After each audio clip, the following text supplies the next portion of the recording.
Hello and good afternoon. I would like to welcome you to the program entitled Preparing Ourselves for the AI Era. For today, we have an esteemed guest, Professor Yugandhar. Sir is a professor of business analytics at Vigyan Jyoti Institute of Management. I welcome you, sir. Sir has also acted as a data scientist with over 30 years of robust experience. He has delivered key insights through advanced data analysis, preparation, and visualization. Sir specializes in artificial intelligence, AI/ML, full stack, ChatGPT, Tableau, and Power BI. He has worked for Deloitte and successfully led significant projects for the Los Angeles Police Department, LA Superior Courts, American Airlines, Baxter, and Pfizer, to name a few. I welcome you, sir. Thank you for being here to share your insights on ushering the new age of artificial intelligence or AI. Thank you very much, Swathi. You're welcome, sir. I'll just start with a short background and start asking my questions. Today, AI is embedded in every walk of life, from voice assistants to recommendation engines, from autonomous vehicles to healthcare diagnostics. The term has penetrated so much into our lives that everyone is talking about it now. So, can you reflect on how it all happened? Yes. Taking us through the journey of your perspectives on AI and the history. Yes. Swathi, is indeed a great question. What I would say is that artificial intelligence really is not a new term in the world of technology. It has actually started in 1950s. Prior to that, there was something called machine learning, which people were already using. So artificial intelligence is a term that was coined by, or said to be coined by, a person named Dr. John McCarthy. So they've conducted a small conference in Dartmouth College in the United States, where they sat together and said, you know what, there are so many things computer systems are able to do. So why not we actually come up with some sort of computer abstractions, which will be able to, do what some of these things that we do are reserved for only humans. So if we are able to, find those abstractions and make systems do it, then that would make things a lot more efficient and a lot less cost consuming. So that is when the first term called artificial intelligence came about. And after that, actually, so they were actually not able to get to anything. They were thinking that is a weekend project, but they could not do it in that weekend, over the weekend. And in 1960s and 70s, there was not much done. And then lately, in the year 2010, somebody came up with this thing called AlexNet, which is basically a competition conducted by a group called ImageNet. So this group, what they have done is that they have posted thousands and thousands of images online. It is available even now, imagenet.com. So what they have done is that they should be able to take all these images, train the model, and classify the images into almost 1,000 different classes. So this was basically a competition conducted by the ImageNet themselves.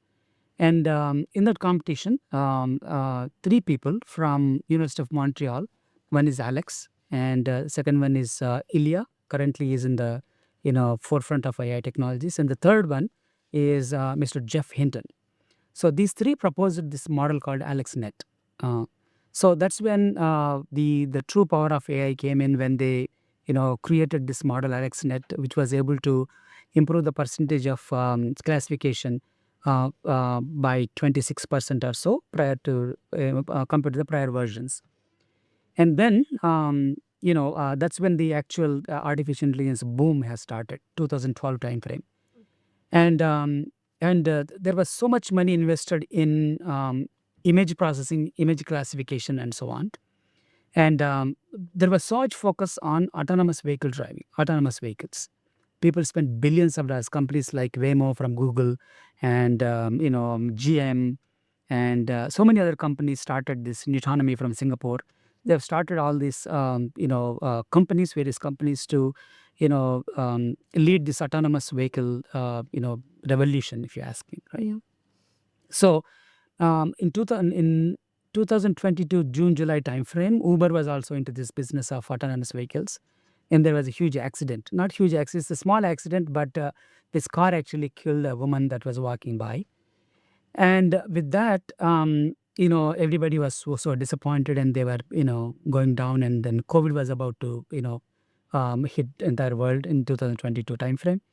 And November 22, ChatGPT comes out. The OpenAI comes out with ChatGPT. The first version of ChatGPT was GPT 3.5 or GPT 3.5 Turbo, they used to call. GPT means Generative Pre-trained Transformers. And that actually completely changed the landscape, thinking that, hey, there is something possible. AI is still possible. And then some sort of a joy came into this technology world. And then from then, how ChatGPT 4, 4.5, O3, all the models came in. So that's a brief history, if you ask me. Not so brief, but amazing. Thank you. So many pieces of info that we hadn't ever had a clue of some of it. Thank you. Cool, sir. So I wanted to ask you about your first brush with artificial intelligence as such. Yes. So in 1993, in the year 1993, when I passed out of my engineering here in CBIT, I was so much interested in technology, and that was only pure technology. There was nothing. There were only 20 computers in the computer science department of Chaitanya Bharat Institute of Technology, Gandipet. And we were unable to, get access to them because they were so expensive, and there are 20 CSC students that were always using them. And finally, we were with much, recommendation from the principal and all that, we were able to get access to them. And I was able to do my first computer project. And then once I came out of college, I have seen a paper ad from Hyderabad Central University that they're collecting applications to write an exam for the artificial intelligence course, the Master of Science in Artificial Intelligence. This is in which year, sir? 1994. Wow. Yes. And then I wrote the exam, but I couldn't get through. There was so much competition, so few number of seats are available. And but I was glad that I could not get into, because at the time, the artificial intelligence courses they were teaching were very rudimentary. There was not much going on. So I was very glad that I didn't get into. So that was my first encounter with AI. Cool, sir. So we are living in a world where items like the telephone, the mobile phone, internet, etc., are indispensable. We cannot live without them. And our apps, as well as how they disrupted the industry as such, is something that all of us have information about and we have access to, right? So there's a transformation in the business ecosystem as such. So I would like to ask you, with respect to the potential for disruption, what do you compare AI with? As in, does AI have the potential to change the business landscape completely? I would like your views on this. Yes. So business has always been changing for the last 100 years or so. Um, Originally, we used to call this as business process reengineering, and where there was not so much technology or technology-enabled processes. A lot of it was actually process change, as in like supply chain management, logistics, and all that. Because the systems or hardware was too expensive, and software was very like a symbolic or logical. So that time we were actually focusing so much more on like Six Sigma processing or lean manufacturing type thing. But I think these days, now that we have almost like invented artificial intelligence, where it is able to understand what we are saying, whether through natural language processing, text or video, images. So we need to rethink our strategy on how to actually communicate with the machines. So as in, there are robots which do their pre-programmed work, like KUKA robots that you see, or the Amazon robots in the warehouses and all that. But I think we need to make them smarter. So now most things would become AI augmented than AI replaced, because the augmentation of or building smarts into every machine is what is required. For example, the camera that we are watching now, there is always cameraman sitting and taking the video. For example, if you take like a lawn tennis when they play, There are so many cameramen and trying to capture so many things from various angles. But now the new AI-enabled camera is that it is actually observing the motion of the player and then changing its direction and capturing all at the same time with a 360-degree view camera, and then you can do editing later. So that's an actually smart camera. So AI-enabled versus AI augmented. We are going to start with AI augmented, and then finally we are going to replace this. So it'll be AI replace. Super. So, we do a lot of things. We eat, we work, we rest, we chat, and we mingle with people, we communicate, we collaborate and learn. So, the influence of technology and gadgets on the functional elements of life as such is very high, as known to us right now. Could you elaborate on what functions of life in general AI influences a lot? Yeah. So I think when it comes to this question, I think generally what do we do is a question. So people go to work, people need to commute. Yeah. Like I said, people need to eat, Right. and people need to go to school, right? And entertainment. Entertainment is a big Yes. part of Yes. and what we look forward to. Yes, Yeah. yes. By the end of the day, we want to get there, and Monday to Friday work, and Saturday and Sunday, the weekend, right? So in all aspects of these, AI has its presence in it. So AI tutoring is going to come where most of the stuff is currently is like we are doing like mundane job as we see it. For example, these autonomous cars we spoke about a few minutes ago. So people need to go from one place to the other place. So mobility, and then at the moment, what we are doing is we are actually taking either public transport or we are driving ourselves, and then going from point A to point B with the set of regulations and rules that are laid out on the roads. Um, what they really want and what we can really do is teach the machines to do what we are doing through certain rules and regulations. So we stop at the red light to move when the green comes, and then take a right signal, right sign, a right or left or whatever, right? So now we can teach these to the machines in such a way that they are able to do the same things, right? And then our teaching currently is there's a group of students. We teach the same subject. We teach whether it is like a low performer, medium level performer, or high performer. We teach all of them the same subject. We ask them to write the same exam, and we want to get we want to check their output. But we have never actually created any course material to suit the needs of these three different groups of people that are there. So I think AI can actually do that now, as in, so it actually points out or assesses a student who is a high performer, and it teaches him or her the better quality of material, and then it picks up the low performer and then can bring them to the mid level. So that sort of a thing for the Tailor teaching part. making. Tailor made, Yeah.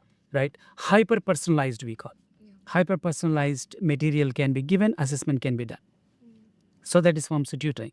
So I can go on and on. There are so many things. Cooking. Oh, it looks very promising. Yes. So, IBM came up with this AI chef long time ago, where actually, if we fed few thousand different cuisines and recipes, it's able to come up with its own cuisine, and then come up with a wonderful dish. So that's for the cooking part of it. So and health diagnostics and so on. There is so much more. yeah. Okay, sir. I'll bring you back to another basic facet. So, I just wanted to ask you, how does the future look? Does it look very bright, or where are we heading to? Because help us visualize this particular future that we are having or we are going to have with AI. Yeah. So I mean, this is actually also going to go to this last question of am I going to lose my job, right? Yeah, that's where it is heading to. So it is bright. The future is bright, in my opinion. If you are able to actually use AI the way we should use it. Currently, what we are doing is that we are taking the help of machines. For example, when we open the Word document, when we write a sentence, we're taking help from AI. We didn't never called it AI, but it is similar to AI where it is actually prompting us, do you mean this type thing, and this There is this auto correction and auto corrections. IntelliSense we used to call, when you click on a word and then right click, it used to give us some sense of what it is. So it's been going on. So if you are actually going to use AI for the purpose it is created for, where it is an assistance rather than it is a leader, then it's going to do wonderful things. But if we continue to really, use it to replace ourselves, as in that I don't want you work for me, The then overdependence it is is going what to we- it is going to lead us. Yeah. Okay, so thank you. So, experts say that artificial intelligence, AI, and machine learning, ML, they go hand in hand and they are used together. So, my question is, sir, what is machine learning? Can you throw light on the components, the key components of machine learning, and also how is AI related to machine learning, ML? Could you Yes. please explain this? Thank you. Sure, definitely. Great question. So yeah, there is always a confusion, and whenever we go for this term AI, they do AI slash ML, artificial intelligence slash machine learning. Machine learning is a very old term. I think it's coined by that time IBM CEO called Sam. So he actually came up with the term machine learning. He was trying to say that we should teach machines to really learn things so that we can calm down. Focus We on. can focus on creative stuff. That time it was very difficult. I think during the time of Second World War, they're coming up with I intelligent think we'll come machines. back to the creativity question again. Soon. We'll Yes, discuss yes. it later. Yeah. Yes. So machine learning actually is basically a set of algorithms, and machine learning is a broader term. Machine learning and then machine learning models and then algorithms. These are all so many terms that would come in this same bucket. So what usually it is a set of algorithms that are based on fundamental mathematics or foundations.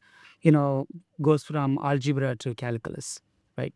So what I would say is that based on the mathematical fundamentals, some set of instructions are written, and we call them algorithms. So, linear regression, logistic regression, and random forest, support vector machines, and neural networks. These are all called algorithms. So these are all part of machine learning. So now, if you ask what is artificial intelligence, it is actually a superset. Machine learning is a subset of artificial intelligence, where we are not going to talk about a particular algorithm, but we are going to talk about how to get something done, right? So voice assistant. Let's say I'm actually talking to you, and somebody is creating a video and audio, and all of these various things put together. How do you get something done with collected data rather than pre-programmed knowledge? So that's basically artificial. Okay, sir. Thank you. So, the foundation of all AI systems are algorithms. Can you explain in detail the role of algorithms in AI? What are the types of algorithms and how do they work? I think you already started off with that. Yeah. So an extension to my previous answer was, so algorithms were actually based on mathematical foundation. So actually what machine learning is doing eventually is that it collects data, and then it runs through, it builds a mind map Yeah. in and understanding what is in the data. So As in patterns? yes, patterns is one thing, but Okay. the second thing is that there are logical maps. So like tree structures, right? And various mathematical foundations. So it looks at all of that stuff, and then builds a mind map, a model, which we call this is split into something called training and testing. So it takes that data, some of the data that is available, trains itself, understands it, and then the rest of the data that is split into, that data it uses to test itself. That's we basically do it. Right? And then once it does, we use to call the last thing called generalization. So data is the input data, and then building a mind map, right? We and then in the end we do something called generalization. So anytime a new data comes in, now that it has learned, it can actually relate to it. So for number gaming, like for example, we want to let's say predict stock value, then we call it as regression. If you want to really classify something into a plane or a car or a cat or a dog, we call it as classification. So two different models. One is logical regression models, and then classification models. Okay. So, several leading companies are at the forefront of developing global AI landscape as such by building infrastructure or algorithms as well as applications. So, which do you think are the major contributors and which are the companies that are heading this and who else are likely to join these companies? And how do you think the whole ecosystem is going to shape up the near future as such? Your take, sir. Yeah. So the ones that actually started this, revolution are universities. So they were actually doing a lot of research and, you know, coming up with the new things is always belong to universities. You said that it was supposed to be a weekend project. Yes, weekend Yeah. project in Dartmouth, and then Montreal, University of Montreal guys were actually working on this for some time. Yeah. And now this became, now that they found that there is money in it. It became a So global phenomenon, yeah, all one is encompassing. global, one is from universities. It went to you know um, corporate firms. Yeah. The corporations are interested in this because there's so much money in it True. and so much interest too. So Google started, this innovation about something called Google, what is called Google Brain. Google Brain, they started a separate wing just to do um, the research on only artificial intelligence. And then they bought some company called DeepMind from United Kingdom, and so that's they were the beginners to start with. And then comes Microsoft, and then Meta. Meta is nothing but Facebook. They renamed it to Meta. And then a new entrant that entered, like, 2022, which became very famous, is OpenAI. So OpenAI is now it is comparable to all the big companies now, right? So OpenAI, there are so many others, like Anthropic is another company that created the model called Claude. Anthropic is one company, and Mistral from France. They also created wonderful models, Hugging Face, and there are so many more companies that are like small companies now. They're recently Perplexity. Meta bought Perplexity is an Indian. Aravind from IIT Madras, he created. And there is another company called Scale.ai. He's a dropout from Harvard, I believe. His company was providing this data to all the big companies like Google and Meta and all that. So recently, they were bought by Meta for $14 billion. Small young company, 2-year-old, I think, 2-year-old company, bought by Meta for $14 billion. So there are so many more coming up. There are at least thousands of companies now in the space. Yeah. Also, there's no doubt that AI is reshaping the workforce by automating routine and repetitive tasks, leading to increased efficiency and saving costs for businesses. How do you think AI will impact future jobs? Yeah. How shall the students and the current younger generation gear up with this transformative phase as such? Very good question. So, like I said before, I was saying that we were actually taking help from machines for a long time. It's not new. Yeah. So now that ChatGPT came out and they made it public, that anybody could just log in for free and use the machine, use the algorithm or the models they call, people started using them. But how will it impact jobs? That's the primary question, right? Yes. So I think so Jensen from NVIDIA said it correctly. What it said, I'll repeat his words. Sure. He said, new jobs will be created, some jobs will be lost, all jobs will be affected. Okay, I'll repeat that. New jobs will be created, some jobs will be lost, all jobs will be affected. That is the statement from Jensen. It's because that anything that we do, we need to really think through and make sure that we are putting in all the information that we have currently available, right? So we generally used to search in Google and then go through few links, and then they think that we are tired looking at few links and then come up with an answer, make our document or do our presentation. But now we are actually asking ChatGPT, hey, what, can you go do this for me? And then it comes and summarizes everything for you. And you look at it and say, what, I think this is good enough. Or you can probe it. Like, you're only asking one question and it's giving a pointed answer to you. Yeah. So it is at the same time, it is making you lazy that you are not actually thinking anymore, which is very bad. So we need to really use AI to, help you create stuff. As in, you ask a question and then probe it again, and then mix these things and then come up with something new. That's your responsibility. So AI is not going to take your job, right? The people that know AI will take away your job. Or know it better than you, or use it even use it better. People that can use the AI better will take away your job. That is given, right? So be ready for that. Be ready for this revolution, and make sure that you are actually enabled with one or few of those tools that are available. Like you did ChatGPT, Claude. You could use Perplexity. You could use DeepSeek and all that. The skills that you need, I think I'll explain soon. What are the skills you need when any question comes? All right, so we'll move on. We might see a lot of autonomous machines in the future with capabilities to operate in complex or dynamic environments. There is a lot of buzz around AI agents. What is an AI agent, sir, and how does it work? If you could throw light on it. Yes. So I think they call AI agents or agentic AI. Both mean the same thing.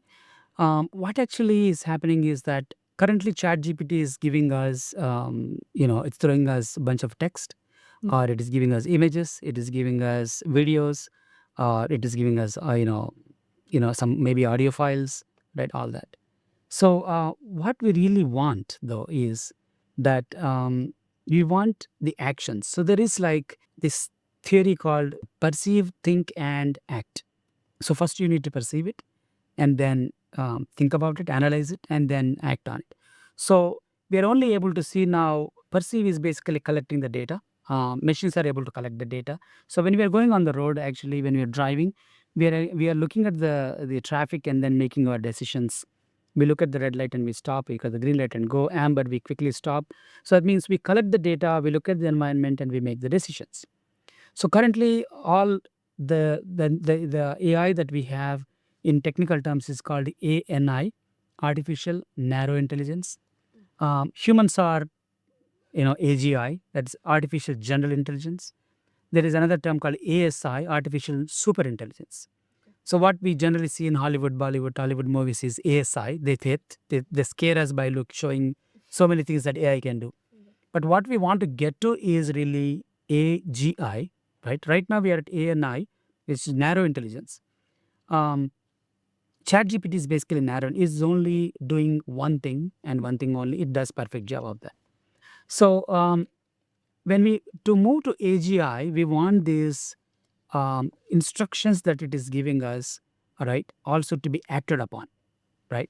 So so now there are sensors to collect the data. Perceive part. Perceive, I can perceive. I need to analyze it, right, or reason. So for that part, still machines can do and all that. But when it comes to act part of it, we need the machines to do it. It's a simple phone call, or it could be a machine walking and getting water for you, right? It doesn't matter. Right? So to do that, we need sort of things like actuators. They call actuators are the these motors that can run, and the mechanical equipment. So we want to move from analyze, perceive, analyze to act. So agents are there. One, I have a friend who works in a big chatbot type company. What they are actually doing now is they're trying to replace these jobs from Genpact, where there are 10 Genpact employees taking phone calls from customers or even chat. So what their goal is to replace those 10 with one agent, AI agent, which costs you $20,000, 20,000 rupees a month. Okay, and this can handle up to 10 people job, whether it is voice or chatting, right? At the same time. So it can talk to 10 people at the same time. Only costs you 20,000 rupees a month. No break. No break. Yeah. So now, so that those changes are, so these are the agents. They want to move from getting instructions to for them to act upon. So those are called agents. The agents can be soft agents like the phone calls. They can be, these robotic machines that would, physical machines that would walk, down things like that. Yeah. Cool, sir. It is said that AI has brought about significant transformation across various industries, and it has revolutionized operations, decision making, and customer experiences. Could you quote a few industries where AI has already achieved significant transformation in the process of practices? Yes. So, what I would say about this is that Vice Media in the United States, they filed bankruptcy. It's a digital content creation company. It's been there for a long time. And then law firms are actually laying off most of the beginner level lawyers because the content that the lawyers used to do is bring a real lot of material, and then they collect the information and then organize it and then give it to their next level or experienced lawyer. Yeah. So those jobs are going away, and so that's where one use case of where it's being used. So any content generation like logo creation, branding, right, digital marketing. So we have heard last week IBM laying off people, Microsoft laying off people, Google laying off people, mostly from marketing departments, from digital content department. My friend, I have a dear friend who used to work in Microsoft, who is a UX designer, so he was laid off also. And if you go to YouTube and find out, there are so many people that worked for Microsoft for 20 years, 30 years are being laid off last week only. Um, so now these are all, industries that are actually having impact. The content creation, any content. Videos, Sora is creating, and then Mid-Journey for images and all that. Yeah. And the next one is currently right now we are focusing on AI assisted diagnostics, AI assisted surgeries, right? So um, machines are very good at doing the surgery. I mean, you can see. I don't know if you saw the video.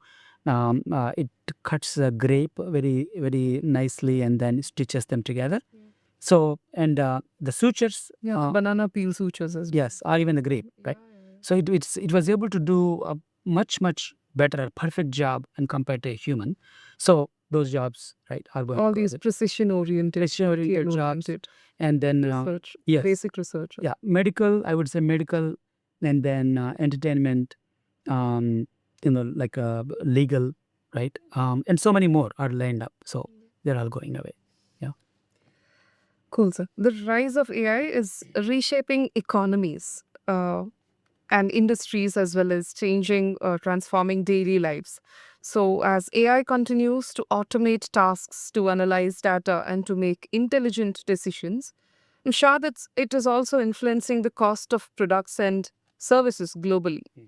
So, what do you think can get cheaper and what could get more costlier in this era of AI?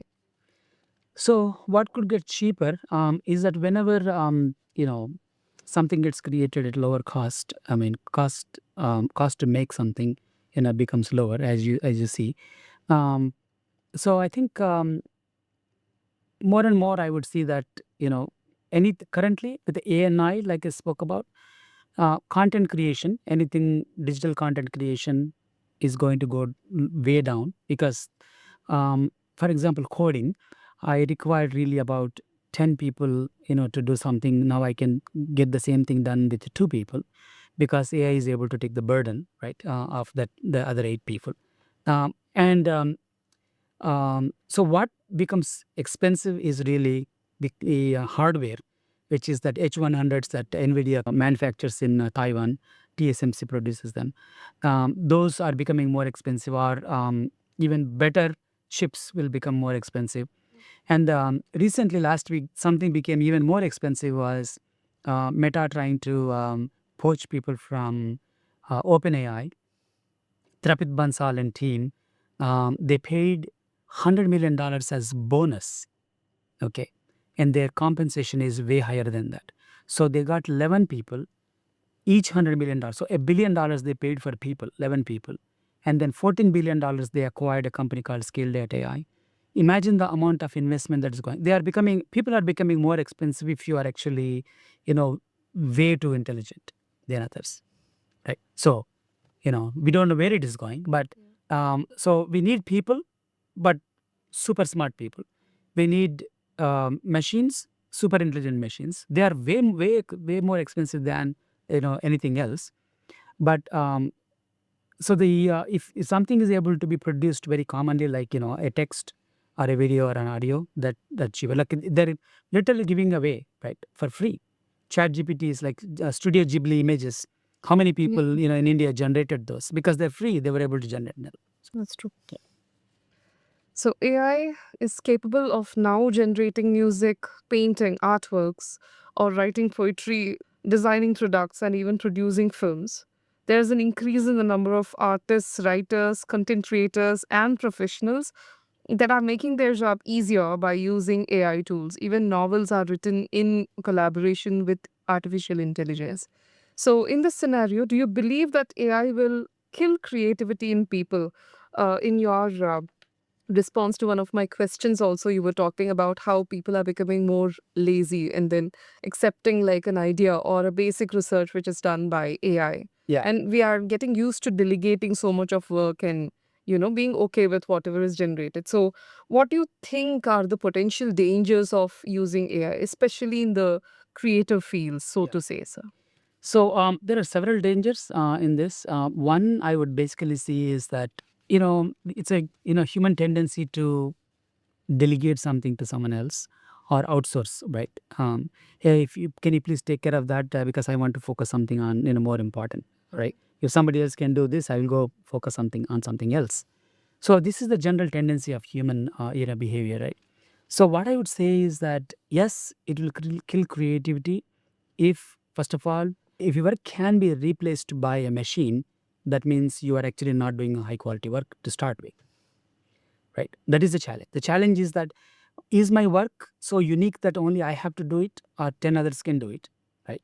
And these 10 others come with great backgrounds, or they actually coming from a huge bunch of people that they're all similar. So does it kill creativity? Yes, it will kill creativity if you don't use it in the right manner. In the beginning I was saying this, right? As in, so I need to write something. I can actually sit down and throw my emotions into it and then make this document, right? Or I can ask AI, can you give me the starter for this? And then it gives you a starter, and then you take the idea and then run with it. But even then, I would say that most people are actually doing this, where they ask for the starter and then doing it. And some people are saying, you know what, I don't even want AI to influence my thoughts. Let me do it from the scratch, which is the best thing to do. It'll take longer time, but there'll be your emotions, your thoughts, your experiences, and all that.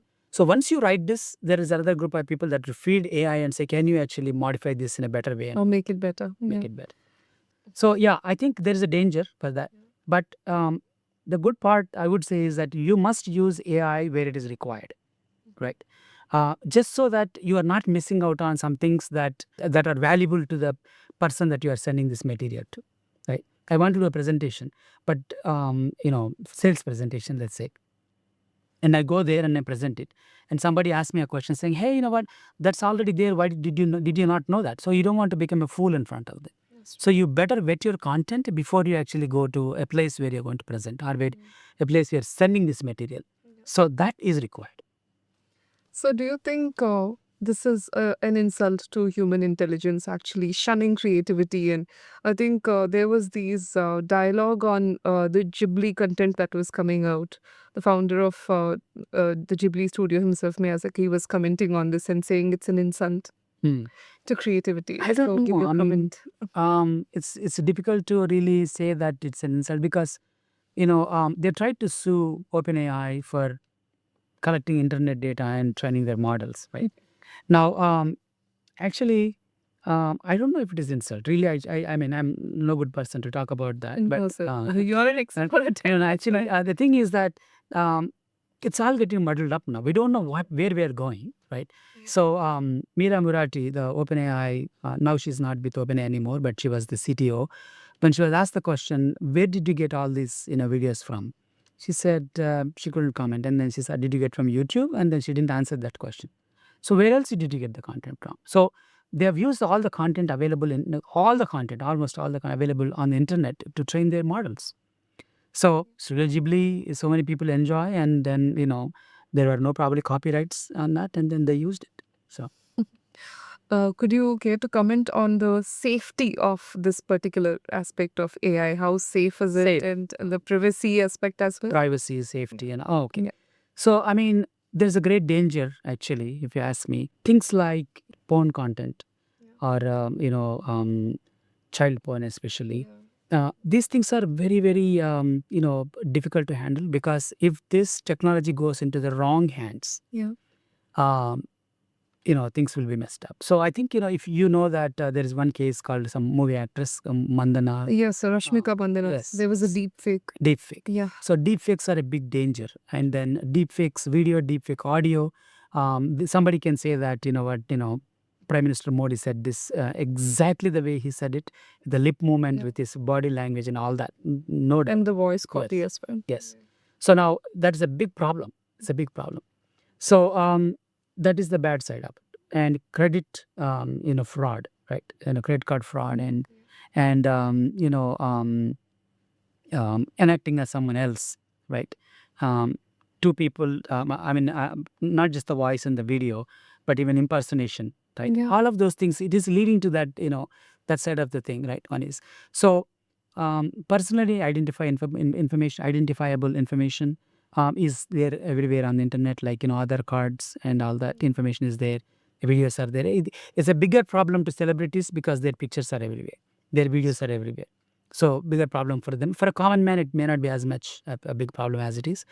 But yes, private data privacy issue, and without somebody's permission, somebody has taken my content and then completely remodified and used it for their purposes.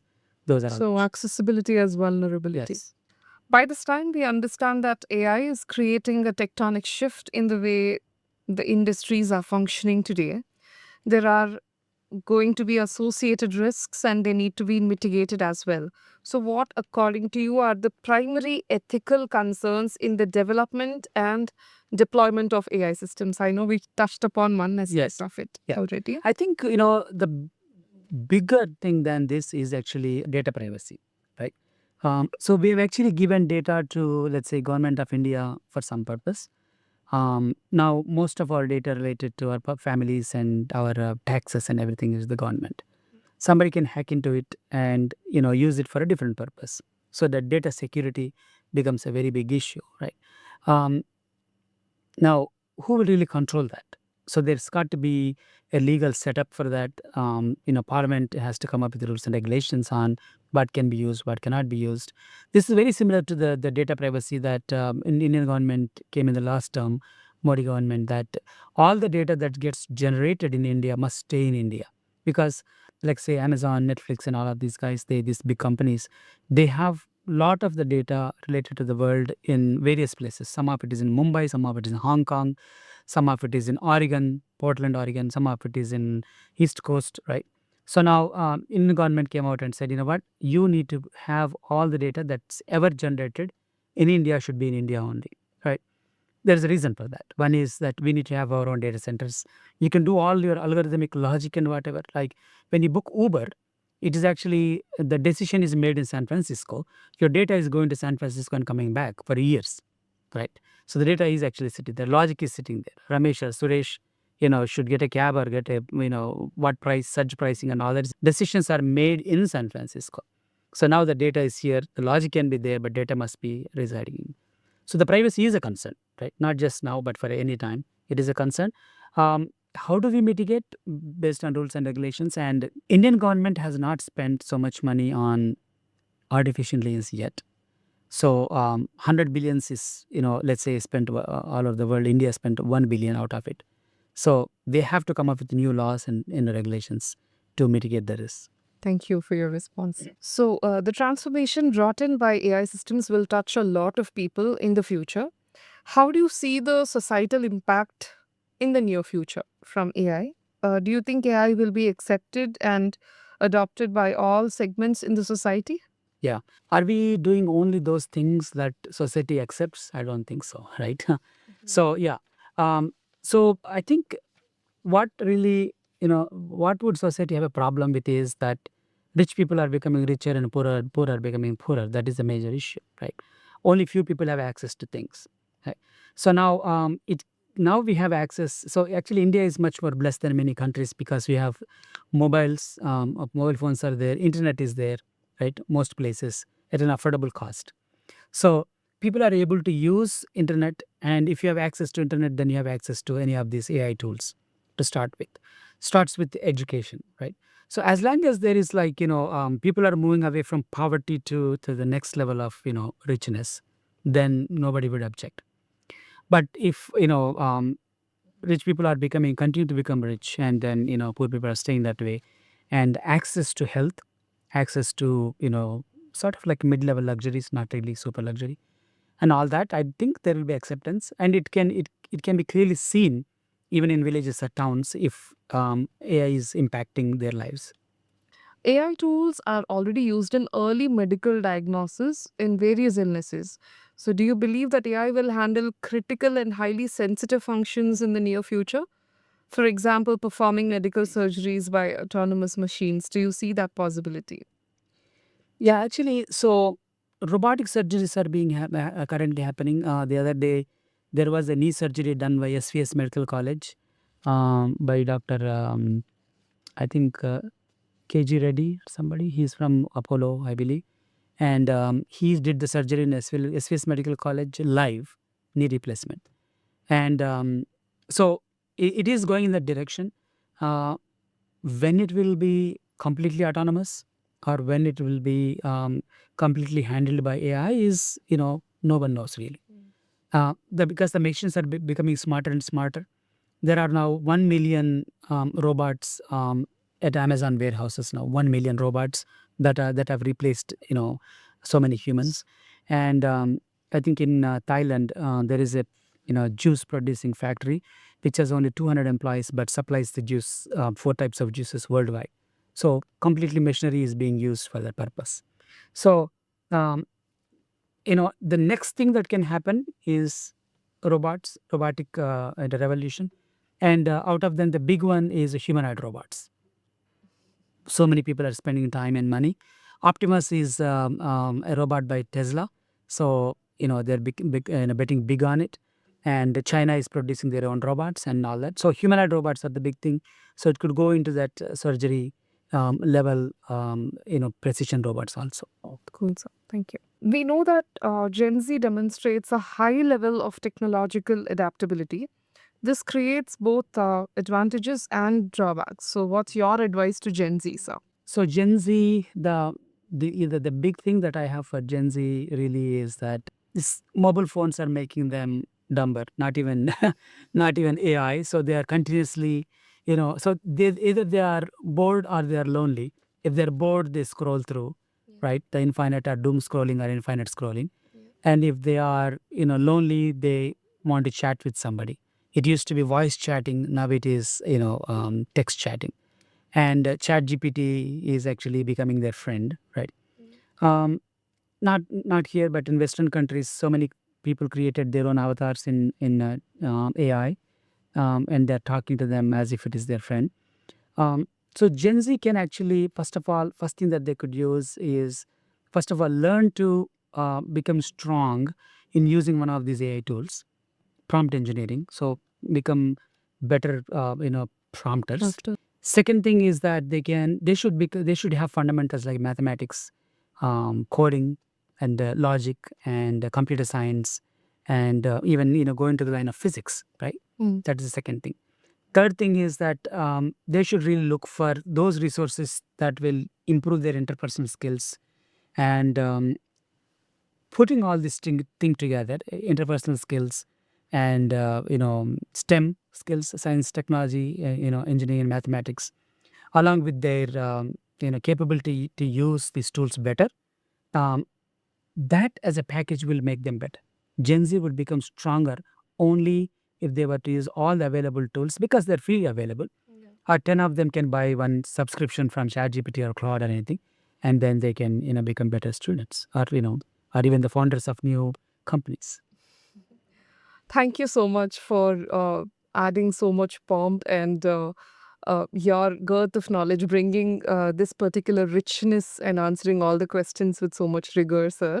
It's been an amazing time that I have spent with you, getting to know so many new things today. I thank you for your time and for your interest and your takes and sharing your perspectives with us. It has been a wonderful session. Thank you so much. And we have come to the close of this particular session, but we'll have many more to come. Thank you so much for your time. Thank you so much for Swati. And yeah, I look forward to have more sessions like this. Thank Thank you.